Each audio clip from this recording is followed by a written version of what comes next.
7 chapter variation. Variation आपकी text book से 8 standard की टेक्स्ट बुक से लिया गया है, जो कि पेज नंबर 35 है। अब वेरिएशंस के इसमें 2 पार्ट्स है और प्रैक्टिस सेट 3 है यहाँ पर। तो 2 पार्ट्स में पहला है डायरेक्ट वेरिएशन और सेकंड है इनवर्स वेरिएशन। डायरेक्ट वेरिएशन क्या है, ये प्रैक्टिस सेट नंबर 7.1 में दिया गया है और इनवर्स वेरिएशन आपको 7.2 में है। तो पहला हम डायरेक्ट वेरिएशन करेंगे। डायरेक्ट वेरिएशन मतलब क्या होता है, जब कोई चीज़ इंक्रीज प्रॉपरली दोनों उसमें होती है। मीन्स के जैसे फॉर एग्जांपल अगर हमने कोई स्केल खरीदे, एक स्केल खरीदे तो उसकी प्राइस है, यहाँ पे मैं आपको बताती हूँ कि अगर एक स्केल की प्राइस कॉस्ट क्या होगा, 1 स्केल का कितना होगा, अगर 5 रुपीज़ है। तो अगर यहाँ पर हमने ये एक से हमने 5 कर दिए, ये 5 कर दिए, तो इसका कॉस्ट क्या होगा, कितना होगा 25। मीन्स कि अगर स्केल 1 लिए तो हमारे पास 5 रुपीज़ की है, बट लेकिन हम जब यहाँ पर स्केल बढ़ा दिए, हमने इंक्रीज़ करे, तो इसका कॉस्ट भी क्या हो गया, बढ़ गया। हमको कॉस्ट भी क्या पे करना पड़ रहा है, ज़्यादा। तो जब हमारा कोई भी चीज़ दोनों डायरेक्टली रिलेशन होगा इसमें, मीन्स कि दोनों भी इंक्रीज़ हो या दोनों भी डिक्रीज़ हो। अगर हमने स्केल यहाँ पे 3 कर दिए तो इसी तरह से यहाँ पे इसका कॉस्ट भी क्या हो जाएगा, 15 हो जाएगा। मीन्स क्या हो जाएगा, जब हम 3 स्केल करेंगे तो इसका कॉस्ट भी हमारे पास 15 हो जाएगा, कम हो जाएगा। तो ये एक बार या तो बढ़ेगा या तो कम होगा। तो जिस तरह से अगर बढ़ा तो दोनों बढ़ेगा, कॉस्ट भी बढ़ेगा और प्राइस भी क्वांटिटी भी बढ़ेगी। अगर क्वांटिटी कम कर रहे हैं तो कॉस्ट भी कम हो जाएगा, अगर क्वांटिटी बढ़ा रहे हैं तो कॉस्ट भी बढ़ेगा। जब ये दोनों डायरेक्टली एक दूसरे पे डिपेंड होते हैं तो इसको हम बोलते हैं डायरेक्ट वेरिएशन। क्या बोलते हैं हम इसको, डायरेक्ट वेरिएशन। अब देखो आपके पेज बुक नंबर 35 में एग्जाम्पल भी दिया गया है। If the rate of the notebook is 240 per dozen.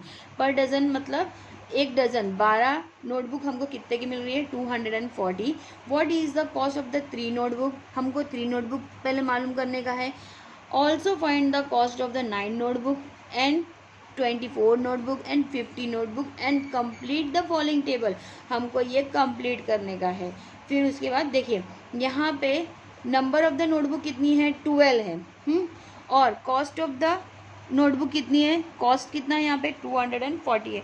अगर हम इसको डिवाइड करेंगे तो यहाँ पर 12 वन ज़ा 12 हो गया और यहाँ पे 20 आ जाएगा। अगर हम इसको डिवाइड करें तो इस तरीके से आएगा। मतलब एक नोटबुक हमको कितने की मिल रही है, 20 रुपीज़ की। अगर हम 20 को 3 से मल्टीप्लाई करेंगे, 3 से क्या करेंगे, मल्टीप्लाई करेंगे, तो यहाँ पे आंसर क्या आ जाएगा, 60 आ जाएगा।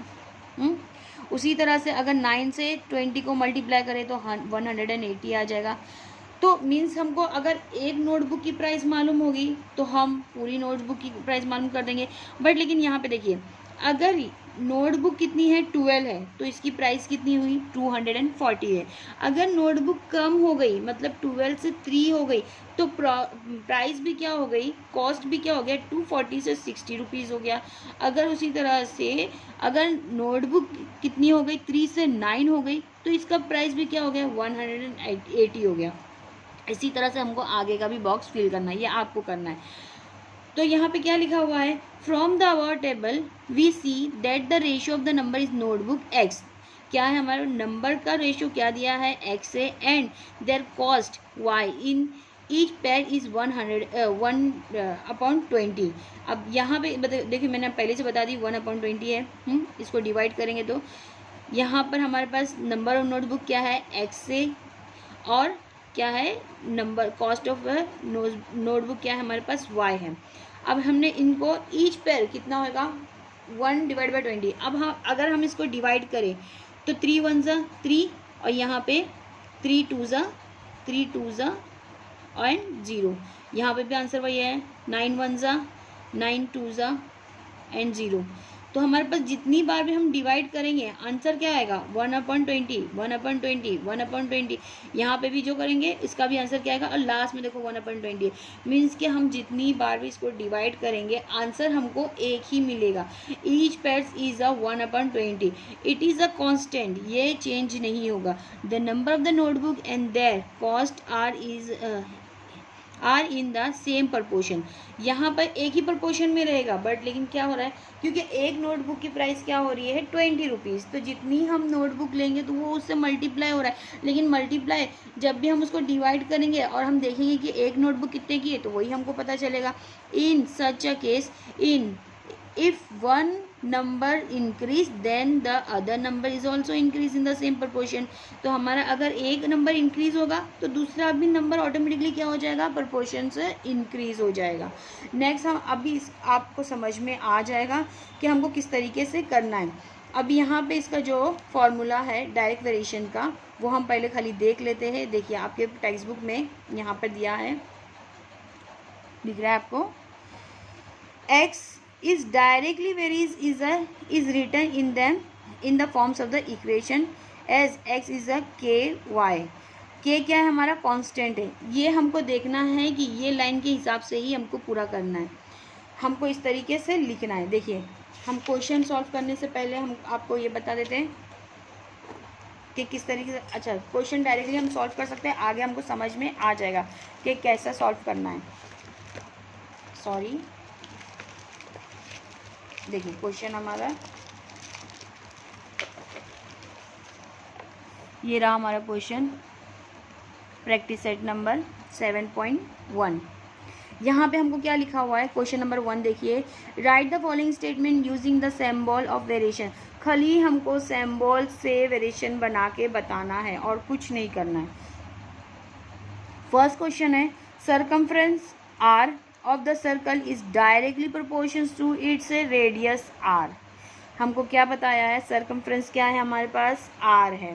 मैं यहीं पे आपको करके बता देती हूँ, सरकमफ्रेंस क्या है हमारा r, सरकमफ्रेंस हमारा क्या है r, और ये क्या है डायरेक्ट वेरिएशंस है, मतलब कि हम चाहे ये अल्फ़ा लिख दो, चाहे तुमको ऐसी साइन करना है।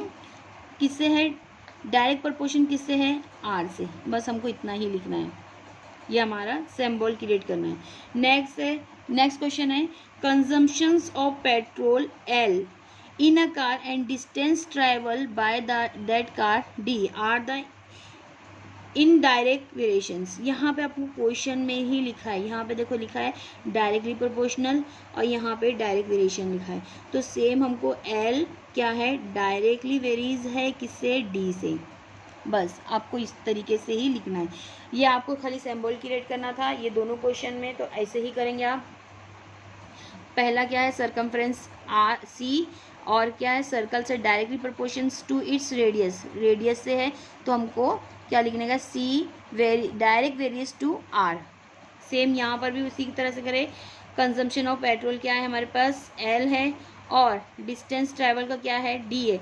ये क्या है, दोनों भी डायरेक्ट वेरिएशंस में है, means L direct varies to D. बस इसी तरीके से हमको सिंबल क्रिएट करके लिखना है, सिंबल्स लिखना है। नेक्स्ट क्वेश्चन है हमारा क्वेश्चन नंबर 2। यहाँ से हमको समझ में आएगा, complete the following table considering that the cost of the apples and their number are in direct variations.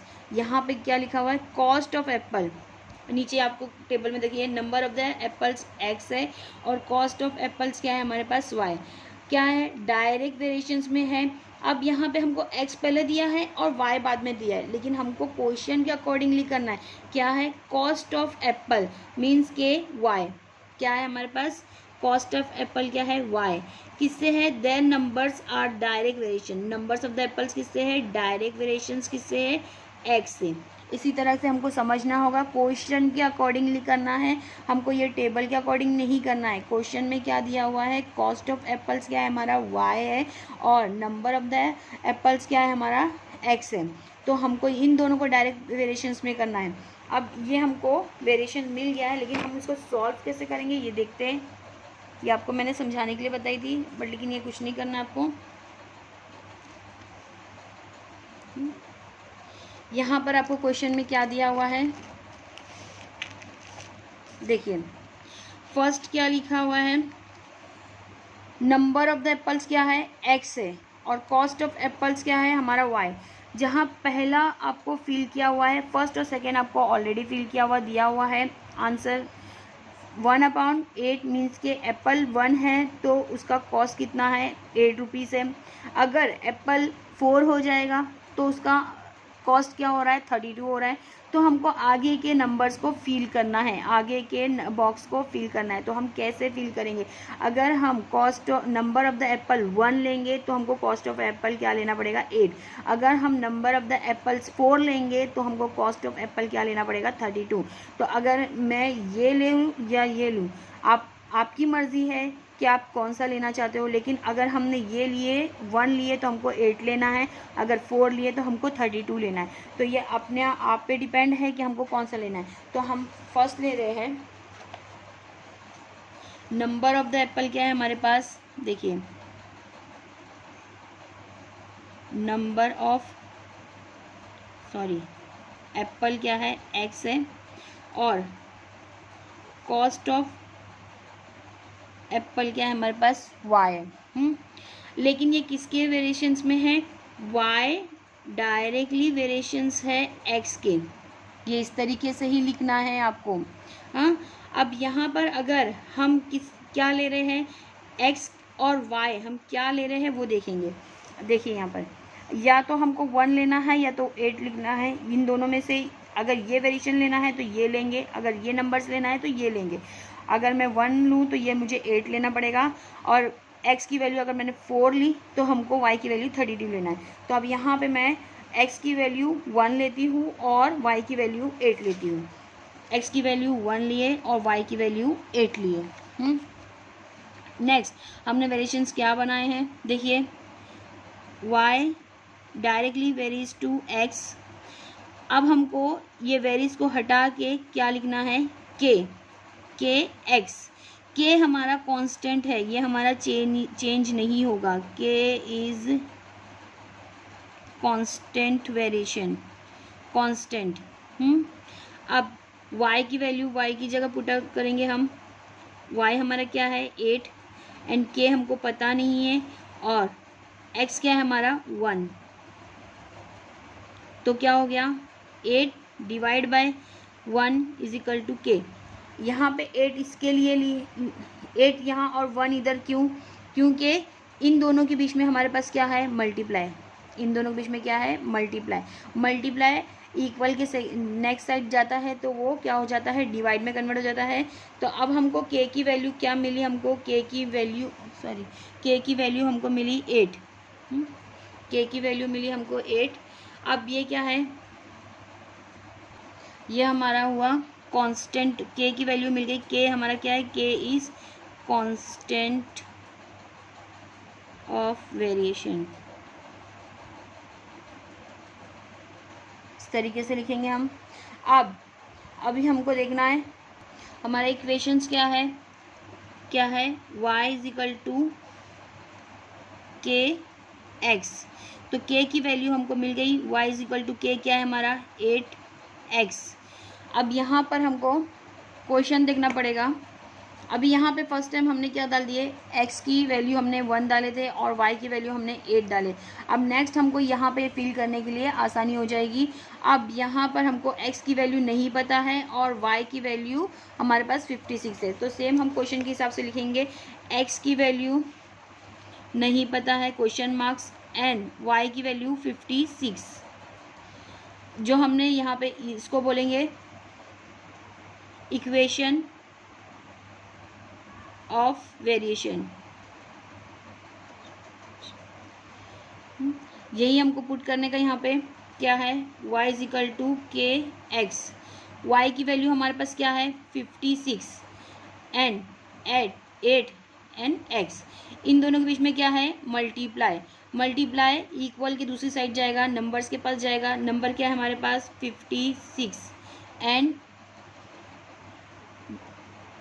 Multiply यहाँ पे जाके डिवाइड में हो गया एंड x। 8 1 सा 8, 8 7 सा 56। तो हमारे को x की वैल्यू क्या मिल गई 7। x की वैल्यू हमको 7 मिली। तो यहाँ पर हम 7 लिख सकते हैं। देखिए यहाँ पे हम क्या लिख सकते हैं 7, ये हमारा आंसर है। नेक्स्ट इसी तरह से हमको x की वैल्यू 12 है एंड y की वैल्यू हमको मालूम करना है, तो हम क्वेश्चन ऐसे लिखेंगे x की वैल्यू क्या है हमारे पास 12 है और y की वैल्यू हमारे पास क्या है मालूम करना है, फाइंड करना है। तो अब हमारे पास इक्वेशंस ऑफ वेरिएशन क्या बना था हमारे पास, इक्वेशंस ऑफ वेरिएशन y, देखो क्वेश्चन में ही आंसर में हमारे पहले है 8x, जो हमने पहले k की वैल्यू निकाले थे, यही हमारे इक्वेशंस ऑफ वेरिएशन है। अब यहाँ पर हमको y की वैल्यू नहीं पता है, y ऐसे ही लिखे, और x की वैल्यू हमारे पास क्या है, सॉरी 8 हम वैसे ही लिखे और x की वैल्यू हमारे पास 12 है। तो यहाँ पे y की वैल्यू क्या हो जाएगी, 12 8 जा 98, यह हमारा आंसर हो गया। अब ये 98 हम इधर लिख दिए यहाँ पर। नेक्स्ट हमारे पास x की वैल्यू फाइंड करना है और y की वैल्यू 160 है, सेम लिखेंगे हम, x की वैल्यू फाइंड करना है, y की वैल्यू हमारे पास क्या है 160 है। इसी तरह से इक्वेशंस ऑफ वेरिएशन लिखेंगे, इक्वेशंस ऑफ वेरिएशन हमारे पास क्या है, y is equal to 8x, y की वैल्यू हमारे पास क्या है 160, 8 हम अपनी जगह लिखे और x लिखे, इन दोनों के बीच में क्या है मल्टीप्लाई इक्वल की दूसरी साइड जाएगा तो वो क्या हो जाएगा divide, 160 divide by 8 and x same as it is, 8 1 ज़ा 8, 8 2 ज़ा 16 एंड 0 ऊपर, तो यहाँ पे क्या हुआ 20x, x की वैल्यू हमको क्या मिल गई 20, यह हम यहाँ पे पुट कर सकते हैं 20। नेक्स्ट क्वेश्चन है हमारा question number 3, if m is directly varies to n when m is equal to 154 and n is equal to 7, find the value of the m and when the n is equal to 14। यहाँ पर भी देखो लिखा है क्या directly varies की sign 2 है, आपको पता ही इसको अल्फ़ा बोलते हैं, तो यही अल्फ़ा आपको वेरीज की निशानी है, क्या है साइन क्या है, m डायरेक्टली वेरीज है। यहाँ से हमारा थर्ड क्वेश्चन स्टार्ट कर रहे हैं।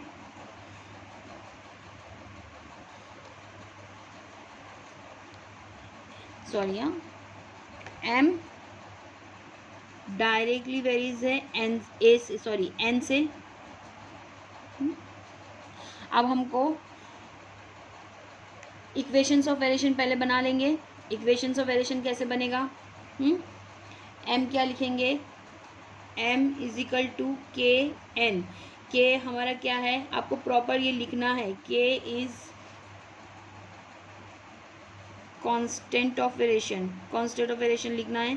फिर आपको क्या लिखना है यहाँ पर k और सॉरी पहला उसमें क्या लिखा क्वेश्चन में, m की वैल्यू बताई है और n की वैल्यू बताई है, m और n की वैल्यू पुट करेंगे k में, m वेरिएशन में m की वैल्यू n की वैल्यू क्या है, m की वैल्यू है 154 एंड n की वैल्यू है 7, यहाँ हम वैल्यू को पुट करेंगे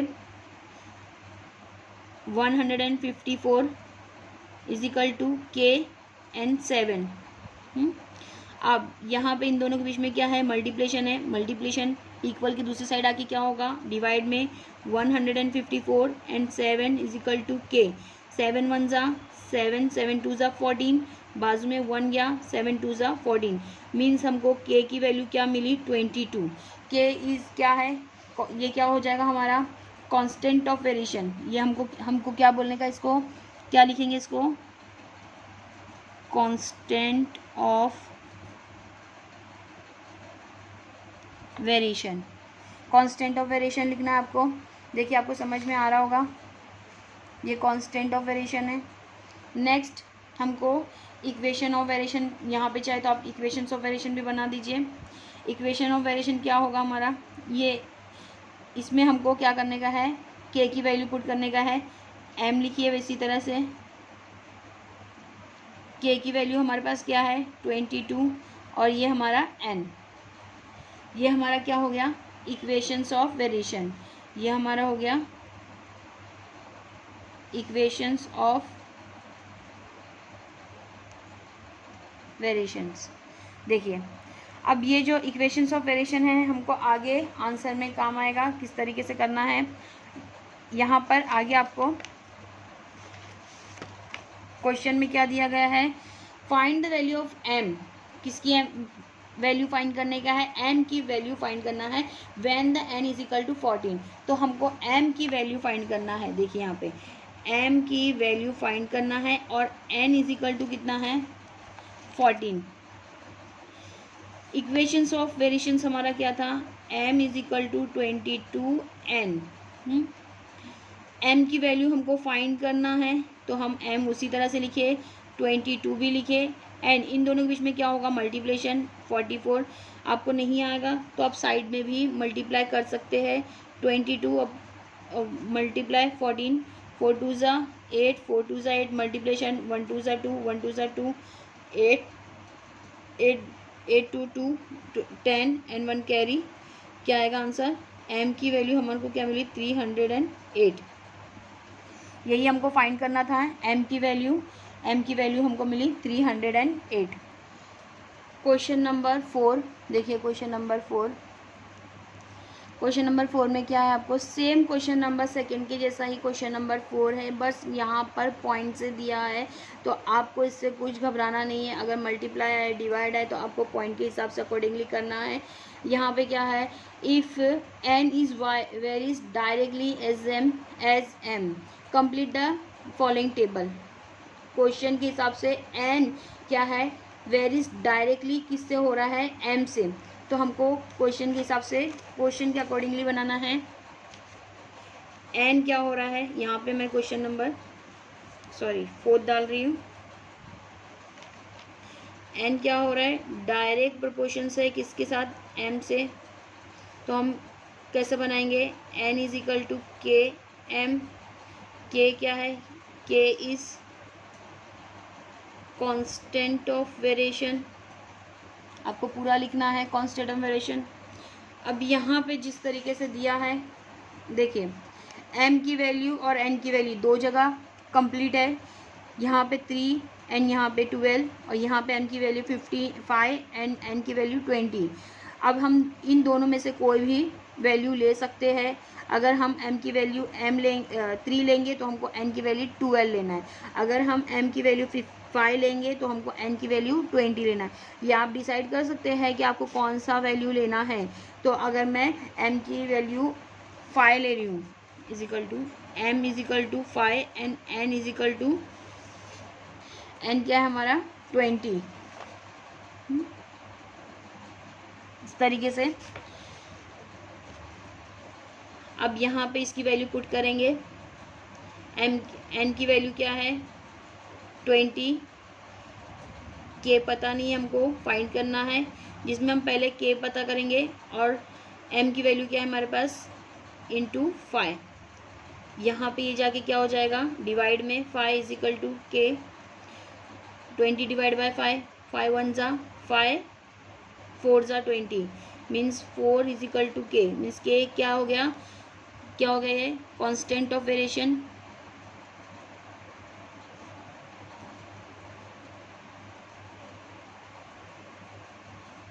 नेक्स्ट हमको क्या लिखने का है, इक्वेशंस ऑफ वेरिएशन। इक्वेशंस किससे बनी हमारी, ये हमारी इक्वेशंस है।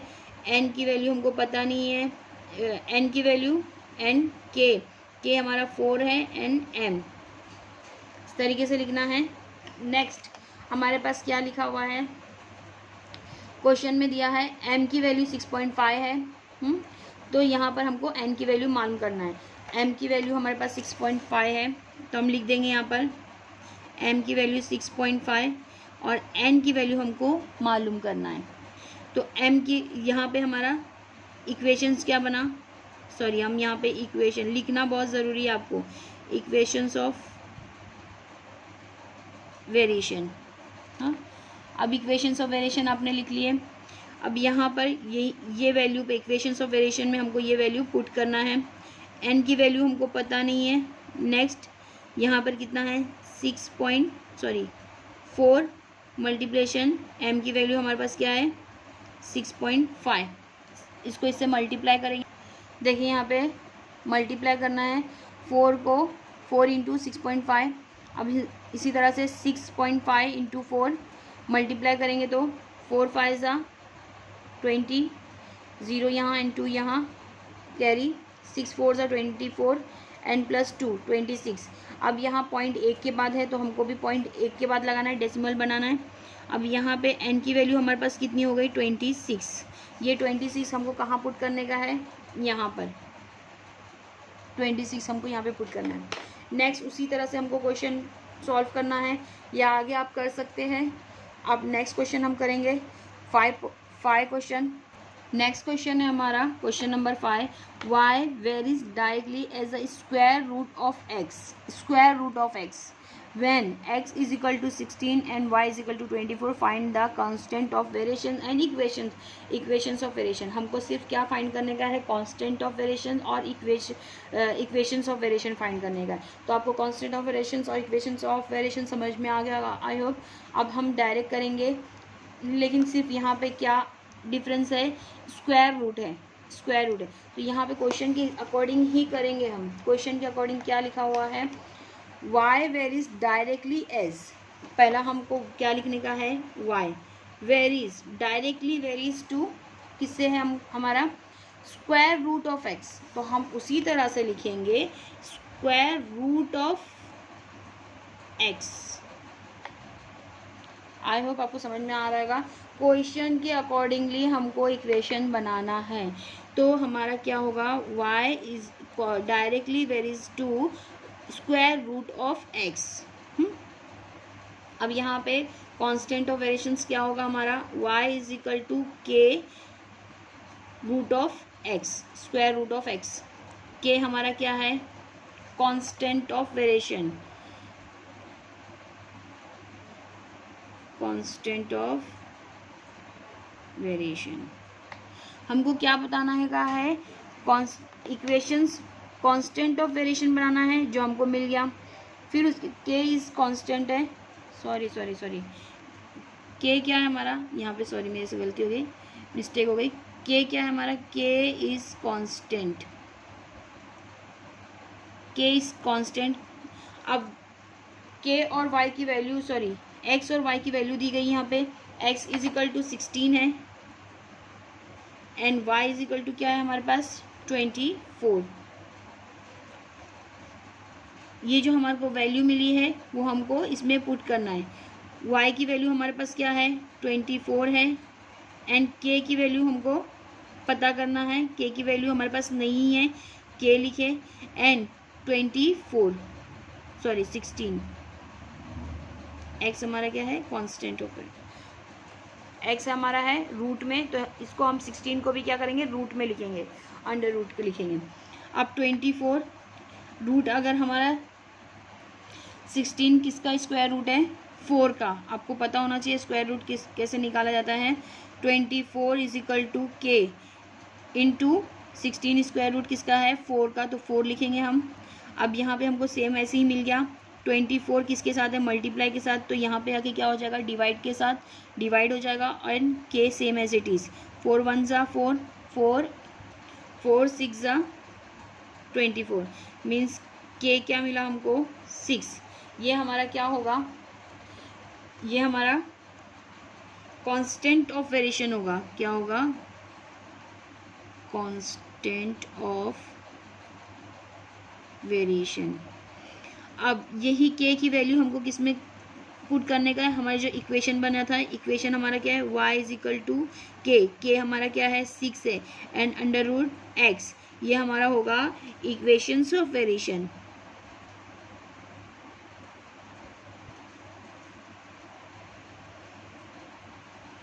आपको क्वेश्चन में ये दो ही क्वेश्चन पूछा गया है, कांस्टेंट ऑफ वेरिएशन बताना कहा है और इक्वेशंस ऑफ वेरिएशन है। तो इक्वेशन कांस्टेंट ऑफ वेरिएशन हमारा 6 आया, के इज इक्वल टू 6 आया और इक्वेशंस ऑफ वेरिएशन क्या आया, y is equal to 6 under root X. Next question number 6 है, the total remunerations paid to labour employees to harvest soyabeans is in the direct variations with the number of the laborers। यहाँ पर भी आपको क्या बताया गया है, रेम्यूनरेशंस paid to labours किससे है, डायरेक्टली वेरिएशंस है to the number of the labours.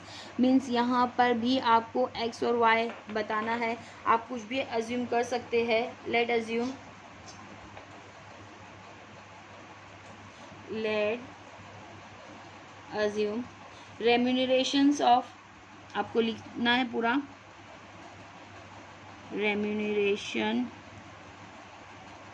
Paid to labour क्या होगा, बी एक्स, हम क्या अज्यूम कर रहे हैं x. Same number of the labours,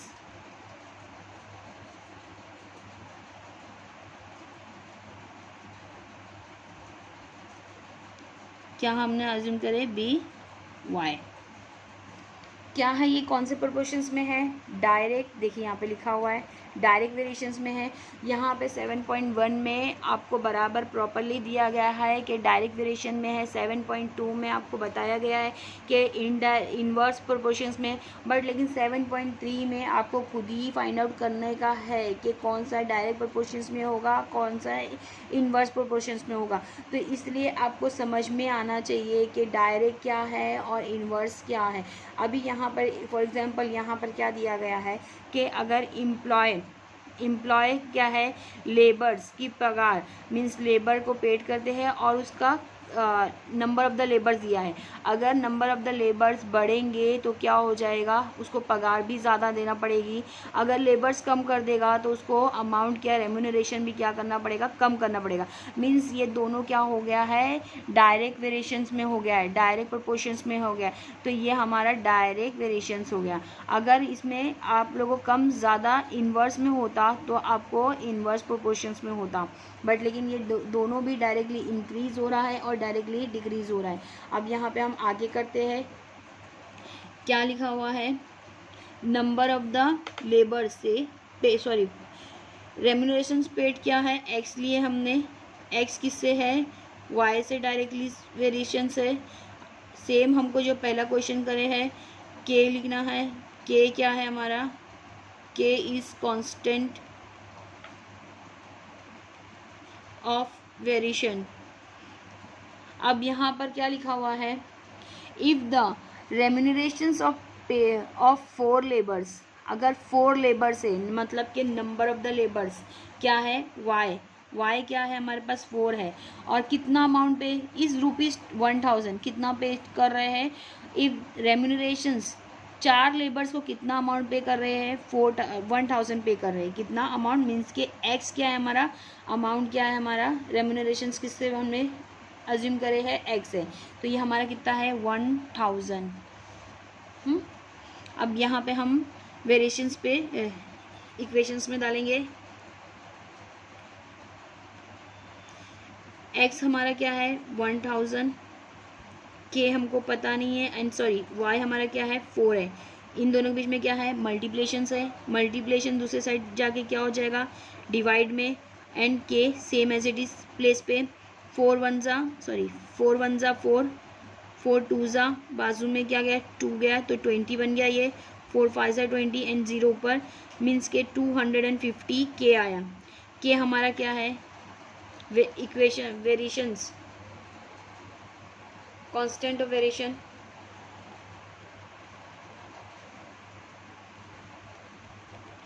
अब हमको के की वैल्यू किस में, हमारे इक्वेशंस में डालना है, क्या है, x इज इक्वल टू के 250 एंड y, ये हमारा क्या हो गया, इक्वेशंस ऑफ वेरिएशन। अब यहाँ पे क्वेश्चन में देखिए आगे बताया है, फाइंड द रेम्यूनरेशंस ऑफ 17 लेबर्स, यहाँ पे नंबर ऑफ द, सॉरी यहाँ देखिए, फाइंड द रेम्यूनरेशंस ऑफ 17 लेबर्स, यहाँ पे नंबर ऑफ द लेबर्स बताया गया है और रेम्यूनरेशंस हमको बताना है कि कितना है। Means number of the labours हमने किससे अज्यूम करे थे, नंबर ऑफ द लेबर्स हमारा वाई है, वाई क्या है हमारा 17 है, एंड एक्स हमको मालूम करना है, तो y हमारा क्या है 17 है और x हमको मालूम करना है। इक्वेशंस ऑफ वेरिएशन में हम पुट करेंगे, इक्वेशंस ऑफ वेरिएशन हमारा क्या है, x नहीं पता है और k हमारा 250 है एंड y हमारा कितना है 17 है। ये आपको नहीं समझ में आ रहा तो यहाँ से देख लीजिए, ये इक्वेशंस में हमको पुट करना है। एक्स की वैल्यू हमको नहीं पता है, यहाँ पर देखिए एक्स की वैल्यू नहीं पता है, और वाई की वैल्यू हमारे पास कितनी है 17 है, और 215 सेम एज इट इज़ लिखना है। अब 250 को हमको 17 से मल्टीप्लाई करना है। मैं यहाँ पे साइड में कर रही हूँ, देख लीजिए। 250 को 17 से मल्टीप्लाई करना है। 7 0 ज़ा 7 5 ज़ा 35, 7 2 ज़ा 14 प्लस 3 17, मल्टीप्लेशन की sign, and 0 5 and 2, 0 5 7 5 12 and 1 carry 4। यहाँ पे आंसर क्या मिला हमको, x की वैल्यू हमको मिली 4250। ये हमारा क्या हो गया, ये हमारा क्या हुआ, लेबर्स रेम्यूनरेशंस ऑफ लेबर क्या हो गया। यहाँ पे x क्या हमने अज्यूम करे थे, sorry, remuneration of labour is कितना पेड करेंगे 4250। It is our answer. हमारा ये लास्ट क्वेश्चन था प्रैक्टिस सेट नंबर 7.1 का। नेक्स्ट वीडियो में हम 7.2 करेंगे। Thank you so much. आपको अगर मेरा वीडियो समझ में आ रहा हो तो आप लाइक करिए, शेयर करिए अपने फ्रेंड्स के साथ, और सब्सक्राइब करिए ना भूलिए। Thank you.